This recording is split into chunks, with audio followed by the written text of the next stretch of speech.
దైవ సేవకులతో కలుస్తుండగా నీలో కూడా దైవ సేవకుల్లో ఉన్న అభిషేకం నీ మీద కూడా పనిచేయడం ప్రారంభిస్తుంది. హల్లెలూయా చెప్తాం గట్టిగా.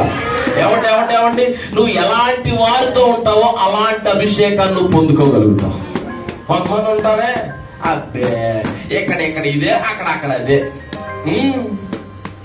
దేవుని సన్నిధికి వస్తారే, ఎలా ఉంటుంది తెలుసా? ఇప్పుడు చూడండి, ఇది పాత్ర అనుకోండి, దీంట్లో ఇలా ఉంటే ఇందులో వాటర్ పోయొచ్చు. ఇలా ఉంటే వాటర్ పోసినా పడతాయా? కొంతమంది మందిరానికి వచ్చినప్పుడు ఇలా వస్తారు, బోర్ నుంచి పడి సవ్యంగా ఉండరు వాళ్ళు. దేవుని సన్నిధికి వస్తారు కానీ దృష్టి అంతా బయట ఎలా ఉన్నాయి పరిస్థితులు, అక్కడ ఎలా ఉన్నాయి పరిస్థితులు, ఇక్కడ ఎలా ఉన్నాయి పరిస్థితులు. ఇది కాదు మనం ఆలోచించాల్సింది.